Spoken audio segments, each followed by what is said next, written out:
ನೋಡ್ತಾ ಇದ್ದಾರೆ, ಪೋಸ್ಟ್ ಹಾಕೋ ಮುಖೇನ ಸಂಭ್ರಮ ಪಟ್ಟಿದ್ದಾರೆ.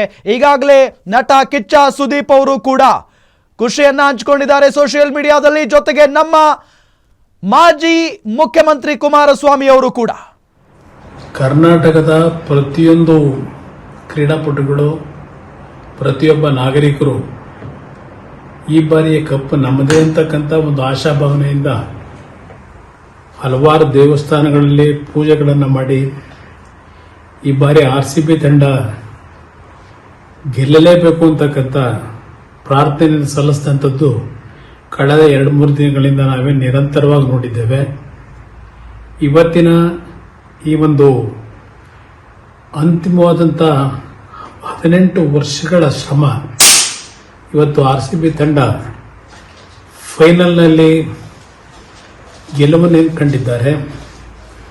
RCB ತಂಡದ ವಿಶೇಷವಾಗಿ ವಿರಾಟ್ ಕೊಹ್ಲಿಯವರು ನಿರಂತರವಾಗಿ 18 ವರ್ಷಗಳ ಕಾಲ RCB ತಂಡ ಕ್ರೀಡೆಯಲ್ಲಿ ಗೆಲ್ಲಲಿ ಸೋಲಿ ಒಬ್ಬ ಕನ್ನಡ ನಾಡಿನ ಜವಾಬ್ದಾರಿ ನಿರ್ವಹಿಸಿ ಕ್ರೀಡಾ ರಂಗದಲ್ಲಿ, ಅದರಲ್ಲೂ ಕ್ರಿಕೆಟ್ ರಂಗದಲ್ಲಿ ನಿರಂತರವಾಗಿ ಅಂತಿಮವಾಗಿ ಯಶಸ್ಸನ್ನು ಕಂಡಿದ್ದಾರೆ.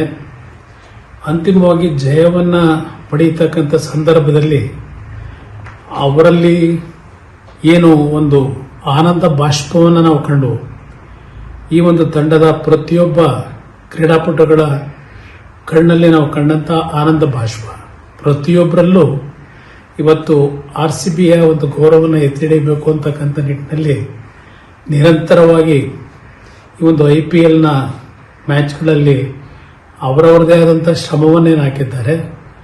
ಇವತ್ತು RCB ತಂಡದ ಪ್ರತಿಯೊಬ್ಬ ನಮ್ಮ ಕ್ರೀಡಾಪಟುಗಳಿಗೆ ಹೃದಯ ತುಂಬಿದ ಅಭಿನಂದನೆಗಳನ್ನು ಸಲ್ಲಿಸ್ತೀನಿ.